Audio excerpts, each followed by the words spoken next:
it's just the right thing to talk about at the start of this platform. Answer the question, who is a man?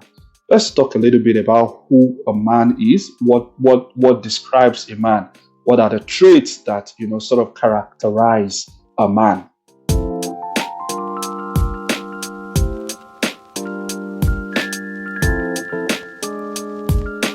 Hello, everyone.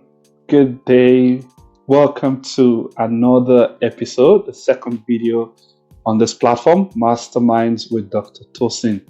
Special appreciation to everyone who has had a chance to look at our first video, the introductory video. Thank you to everybody that left a comment, whether on YouTube or other social media platforms. Thank you to those that reached out to me privately to either appreciate what is about to start, to give words of encouragement, and to offer suggestions. I am super grateful. Those things have been very useful to me and encouraging to me too. One of my dear cousins actually suggested that the volume needed to be better. Thank you so much. I've gotten a mic now, so hopefully it's a lot better. And thank you also to everybody that has subscribed. Probably also use this opportunity to encourage that if there is anyone that has not subscribed, look guys, a lot of things are going to be happening on this platform. A lot of wonderful, nice things will be happening on this platform. I need you guys to subscribe. Let's build this community. Let's do this together. All right, without taking much of our time, let's get straight to what we're talking about today. Answer the question, who is a man? Let's talk a little bit about who a man is, what describes a man, what are the traits that sort of characterize a man.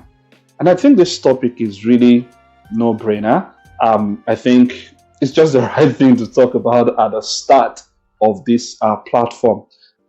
Now, if I ask you that question, I am pretty sure certain words will easily jump to mind.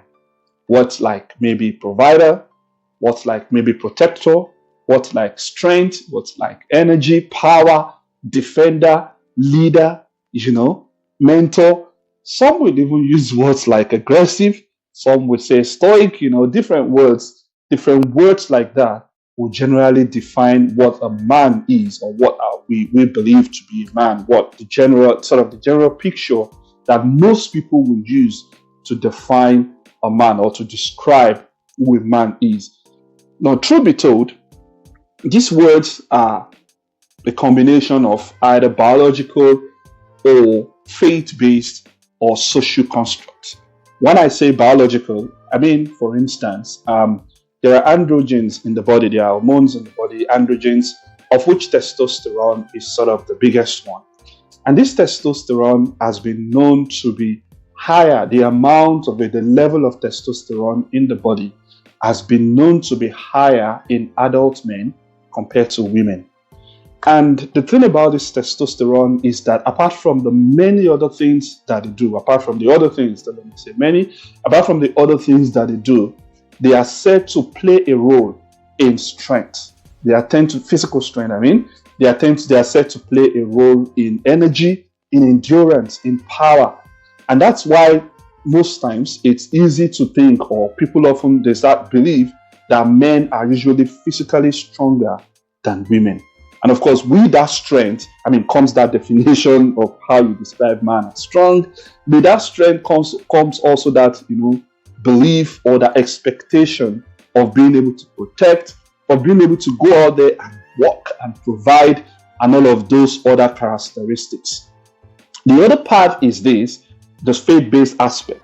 Now, for most religion, including Christianity, which I practice, the belief is that the man is usually the head of the home. The belief is that the man has a responsibility to provide for his family, to mentor his family, to protect his family. Most of our different religious beliefs and faiths will teach this. Now, the other part of this is a social construct. By that, I mean the fact that our society generally believes that these are responsibility. And I think if you go to most societies in the world, now you might have this occurring at different levels or different dimensions, but generally in most societies, there are expectations for men. There are expectations, and these expectations are sort of the things that I've mentioned earlier. Things around generally the world system, the social system believes that a man should be able to provide, a man should be able to protect, a man should be strong. And I'm pretty sure you must have heard things like this. Things like, people saying, if you do not meet up to this standard, people saying things like, "Can you show you a man?" and all of that. So these words generally are things that people have used to describe a man. Now, I'll quickly have a chat. I'll talk about this particular study that I read not too long ago. The study was conducted in America with African American men. Basically, the study was trying to find out from these men how they define or how they would describe manhood. What are those things? What are those traits that they would want to embody as a man? And what are those traits that they would like to see in other people that will make them say, "Oh, that person is a man"? So they came up with a list of, descriptions of what a man could be like. I hope to be able to put this link in the description. So if you want to have a read at this study, I think it would be a great one. So what that came up from that qualitative study basically include words like provider, words like integrity. So they basically believe a man should be somebody of integrity, someone that is caring, someone that creates hope in people, someone that is. There's also the word spirituality, someone that is. There's a word that describes more or less independence, something like that. That sort of describes man. Essentially, I think the word is self-reliant. These are sort of the words that were used to describe men. And if you look at these words, they are essentially good and nice words. They are good, or at least largely positive words. And that tells me something, that being a man is essentially a noble thing. Being a man is a wonderful thing. Being a man is spectacular. As a matter of fact, if you're a man out there, thumbs up to you. Being a man is spectacular. You are being a noble person. You've been made that way, and it's great that you are that way. However, one of the other things I would like to mention is, I know that the world out there sometimes want to make you feel like there is something wrong with you as a man. I know that, sometimes we get that feeling. But I always want to stand on this position, that there is nothing wrong with you as a man. There is nothing wrong with you being a man. And you as a man, as a king, should never allow anyone to make you feel bad for being a man, or for trying to sit or trying to exhibit that noble place of being a man. As a matter of fact, I always believe, there is this belief that exists in certain quarters that men are by nature bad people. I strongly, in all sense of the word, oppose that word. Men are not bad people. There is nothing bad or evil about masculinity. There is nothing bad or evil about being a man. There is absolutely nothing wrong in it. Now, recently I got engaged in a conversation on Twitter. A man had done something. This was about 3-4 months ago. A man had done something bad to a lady, and I basically came out and I condemned what the man had done. And somebody said something to me in the comments. I was like, "Oh, I can't remember the exact way it was phrased, but it was around, 'Oh, you're one of the different men,' or 'you're one of the good ones,' or something like that." And I was quick to respond to that person. Look, as much as I wanted to be grateful for the kind words, obviously, I appreciated the words, almost made my head swell a little bit. But the truth is, I also had to tell the person that, look, men are not inherently evil. Men are not inherently bad. The truth is that I understand and I acknowledge that some men can be bad, and the truth is also that some men can be good. Like every other person that exists, there are bad men, there are also good men. But my focus and really my interest, and what I want every one of us to know, is that there are also men in progress. And this is what this platform is all about, men in progress. Essentially, we know that men, there are certain things that we have not attained. There are certain things that we have not been able to achieve. There are certain things in terms of character traits, like some of those things that we have mentioned earlier. Some of those things are desirable, being able to, for instance, provide is desirable. Being able to be always sort of hopeful, being accountable. Some of these things are desirable.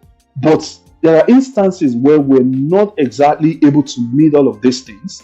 And, the process of trying to get us to become that noble person is going to take a process. And that's why I talked about men in progress. And this is what this platform is about. Helping men to become the best version of what they are meant to be. And you will see how all of this makes sense at the end of this video. Now, like I said, there's nothing wrong about you being a man.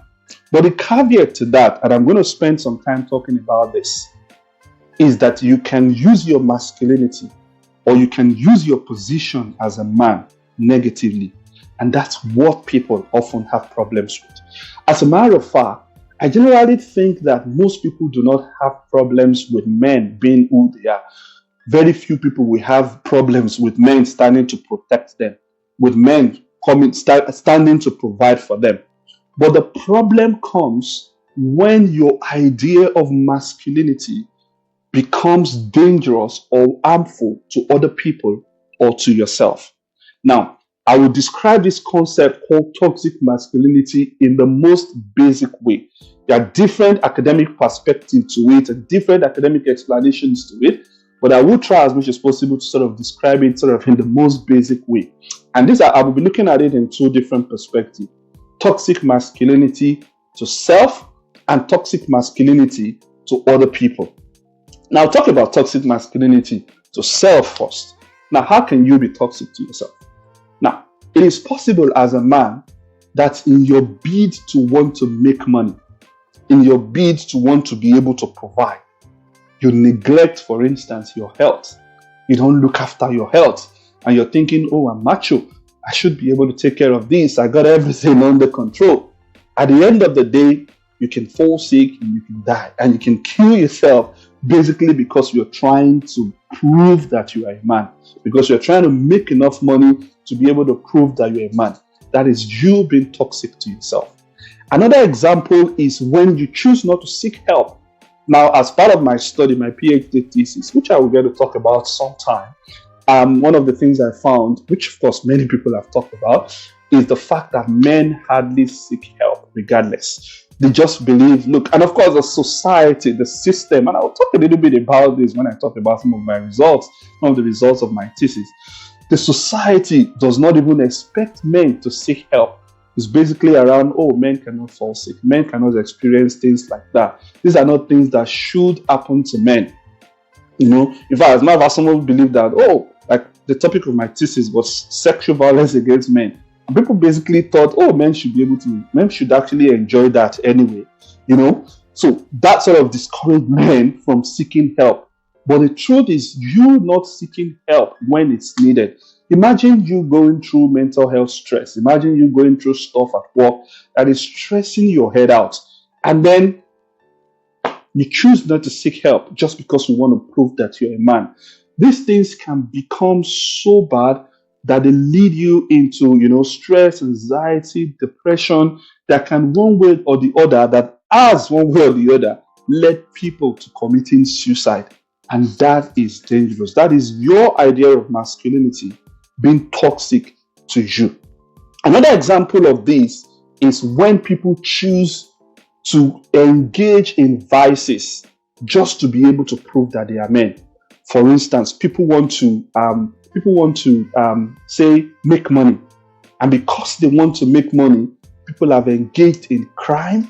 People have engaged in violence. I mean, we've heard about stories of young boys going into crime, stories of young boys some even doing rituals, killing other people to do rituals just because they want to be ballers, if I might use that word, just because they want to be able to, say that, yeah, we're there, we're making all the money and all of that. Look, you don't have to kill yourself, or you don't have to go to jail to prove that you're a man. You do not have to go to jail or do any such thing to yourself to prove that you are a man. Maybe the other part of it that I will talk about is taking risk-taking behaviors. I don't know if you've heard, I'm pretty sure you have heard, that if a man and a woman, a boy and a girl are born on the same day, by default, that girl has a tendency to live longer. What do I mean? The life expectancy in females, in women, is higher than in men. Sure, we know that globally, it's a fact. Now, one of the reasons, though not the only reason, but one of the reasons why that is so is because of the risk-taking tendencies that men have. Imagine you jumping off the cliff or jumping off something. Now, I mean, people do these things for fun, but imagine you doing some of these things just because your friends are daring you, that are you not man enough that you cannot do these things. Imagine you engaging in such. I remember it's a little story. Some years back, about 10, 12 years ago, I was in a gathering with a group of friends. People were about to start drinking and smoking and the rest of them like that. And they offered me, and I was like, oh, I don't drink, I don't smoke. And somebody made a comment that stuck with me. I can't forget. And that was his words were, how are you then a man? Like, so I needed to, like, the sentence was basically saying to me that you needed to either drink or smoke to prove that you are a man. And do you know what I mean? Science, medical science has shown us that smoking, drinking are injurious to the health. Now imagine me now wanting to prove to these people that I'm a man. And then I say, okay, give me that drink or give me that smoke. Imagine that. I'm putting my own health at risk because I want to prove to people that I'm a man. Guys, kings, let me tell you this. If anybody, as a matter of fact, anybody that tells you or that makes you feel you need to kill yourself to prove to them, or anybody that tells you or makes you feel you need to go to jail to prove to them that you are man enough, is not deserving of you. You should get out of the spaces of those people. Can I say this? Academics, scholars have looked at the concept of masculinity itself, and they've said it exists in a continuum.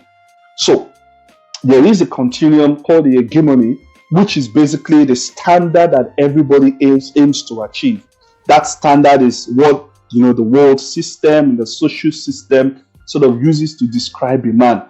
This person is powerful, this person is rich, this person is a leader, is everything.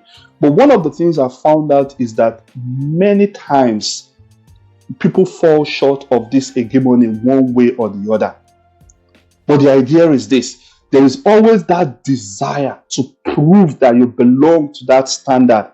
And guys, if that desire, there's nothing wrong, please don't get me wrong, there's nothing wrong in you wanting to make a lot of money. There is nothing wrong in you wanting to be comfortable. It's good. I work to, I try to be comfortable. I try to make money. So there's absolutely nothing wrong in it. And we're going to be talking about things on this platform that can help people to make money. So there's nothing wrong in you doing all of those things. There is nothing wrong in you being a protector. But if your desire to achieve this aim is going to put your life at risk, kings, you need to take a step backwards and rethink things, because there is absolutely nothing wrong. There is nothing masculine about killing yourself to prove a point that you're a man. You don't, and like I said, this masculinity concept exists in a continuum. So the fact that you do not meet the hegemonic standard does not mean you are not a man. Does not change the fact, as a matter of fact, that you are a man. So the fact that you are not able to meet that standard should not in any way change the fact that you are a man, and it doesn't. Okay, so don't let anybody put you under, pressure to do things. Don't get me wrong again. It's okay to do noble things. It's okay to take steps, but don't take the negative steps. Guys, we must shun crimes. We must shun violence. We do not use all of these things to prove our masculinity. No, they don't. Now we'll talk about toxic masculinity to other people. When masculinity becomes toxic to other people, and I will try to describe it in the most sort of basic way. Now I'll use 3 examples or thereabout. The first case scenario is when, as a man, you think that you maybe in the place of work, you become not subjected or not submissive to authorities just because the authority is a woman. Guys, let me tell you something. There is nothing wrong in having female leaders. The fact that you have a female leader or a female boss does not change the fact that you are a man. Listen to me. The fact that you have worked with females before, I have worked with very fantastic women as my leaders, as my bosses, and I had amazing relationships with them. Now, I know that for some of us, especially, there are people that their faith tells them that look, um, you are the head of your home and all of that. Now, but the truth is this: even in the Bible makes you the head of your home. Basically, God says that. But the reality is this: you are not the head. The fact that you are the head in your home does not make you the head of every other woman that exists. Does that make sense? So if you go to work and you work with a female boss, your responsibility is to be submissive. Let me tell you this. If you get fired from work because you are rude to a female boss, you just got fired for nothing. And what the consequences of that is that you're likely going to go broke. Why? Just because you want to become what? You want to prove that you're a man. That is not what describes your masculinity. It's okay to have female bosses. It doesn't stop the fact that you are a man. Don't forget, masculinity exists in a continuum, and we must be able to internalize this and know that it's okay. To be submissive, to be obedient to other people, whether men or women, as the occasion requires. The other part I will talk about is in terms of violence against men, other men, which is sort of the focus of my study. Although my study didn't look at men as perpetrators, it basically looked at men as victims. So some of the violence were perpetrated, sexual violence actually, were perpetrated by men, some were perpetrated by women. Basically, that was in my thesis. We'll come to talk about that some other time. But now I'm talking about violence of men against men, men against women, men against children. Guys, this thing, the prevalence is high. I'm talking about domestic violence, gender-based violence. I'm talking about intimate partner violence, beating women, killing children, killing other men. These things there is nothing masculine about you being able to destroy other people. Yes, you are strong, but do you know, can I say to you that your strength rather is actually more evident in your ability to exercise restraint. That's what masculinity should be about. It's not about your ability to destroy people or kill people. It is about your ability primarily to exercise restraint. As men, we must shun violence. This concept where masculinity becomes toxic to the extent of men now killing other men or killing women or beating up women should not be allowed in our society. There is nothing masculine about it. As a matter of fact, the best way to describe it is animalistic. And that is not what you want to be. That is not what I'm encouraging you to do. Alright, the other side of it that I would like to talk about is the other side of toxic masculinity is in terms of our relationship with our spouses or partners. Now, we hear these scenarios a lot. People say, imagine you're marrying a lady, the lady lives in another city, you live in a city, the lady earns 100,000 and you earn, the lady earns 500,000 and you earn 100,000. I don't want to put a denomination to it because hopefully we have listeners from different countries. So the lady earns 500 and you earn 100. And the people usually ask the question, because I am the man, the lady should, by default move. They ask the question, who should move when you get married? I say to myself, well, it's okay if you think a man should move. But let me tell you about the consequences of that man moving or that woman moving, basically.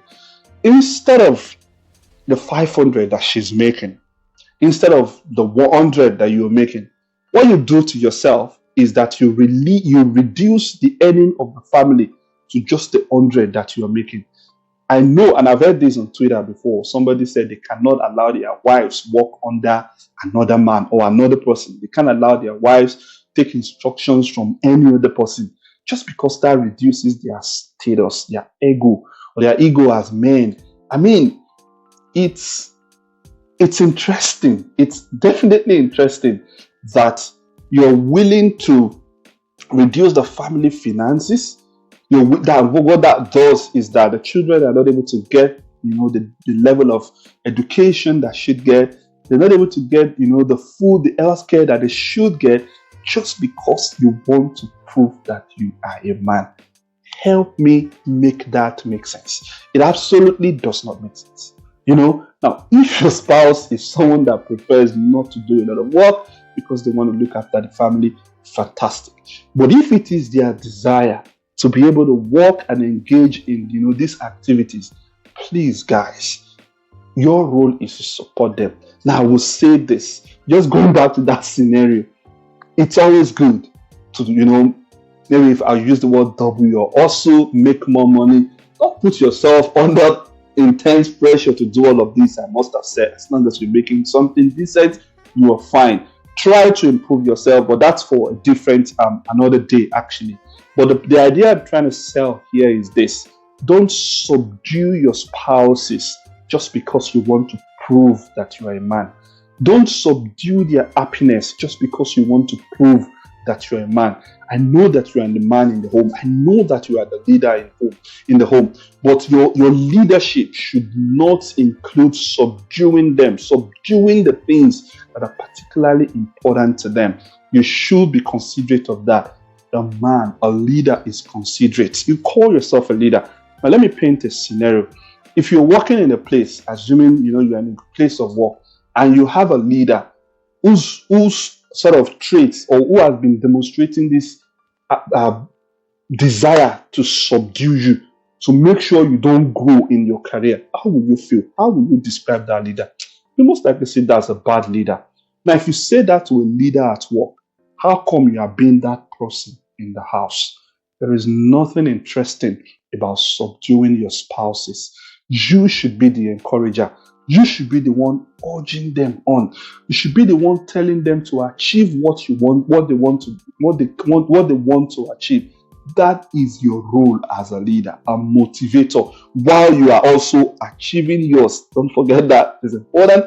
While you're also achieving that, at the end of the day, everybody is happy. And I think this also links to even being involved in the things around the house. Kill your women because you want to prove that you're a man. There is nothing masculine about destructing or destroying other people. It's more destructive than masculinity. There is nothing masculine about toxicity. And these are the things that we really should shun. So a bit of a summary, guys. Masculinity, the fact that you're keen to exhibit all these different roles, all these noble roles, is fantastic. The fact that, and I've found that many people are not opposed to your idea of, of being a provider, of protecting. Many people are not opposed to it. What people are opposed to is when your idea of masculinity becomes toxic either to you or to them. And on this platform, really, this is what we're going to be doing, helping men become that better version of themselves. For instance, we've talked about men being providers. So, last week when I was talking about the videos, the different sections, I said we'll be talking about finances. So we'll be sharing tips or bringing experts that will talk to us about how we can improve our finances. And I think if you improve your finances, you stand a better chance of improving yourself as a provider. This is how we're helping men. We talked about the health perspective. Like I said, one of the things, one of the toxic traits is when you don't look after your own health. We'll be talking about things that can help you look after your own health, help you live longer. So we're helping, even as a man, to be able to shed some of these ideas of toxic masculinity. Again, we talked about relationship section. We'll be talking about things that can help you have healthy relationships. Look, there is nothing as good as healthy home, healthy relationship, where you are happy and the wife is happy. What happens in most cases is that the man is happy because he's subduing. That's in cases where the men are subduing. The man is happy because he's subduing. Everybody is listening to what he's saying. But the people under you, the question is, are they happy? If they are not happy, I don't understand the kind of happiness that you're exhibiting. But on this platform, we would, bring ideas, have conversations on things that can help us have, healthy relationships, and a host of other things on the different aspects that we've covered last week. So that's why I'll call it a day for this session. Hopefully next time I'm going to come again and talk about some other things. But remember, kings, you're a man, and it's good, it's noble that you are a man. You should start in that office. Enjoy being in that office. Don't be toxic to yourself, and don't be toxic to other people. Until next time when I see you, I wish you a wonderful one. Have a great one, guys. Thank you.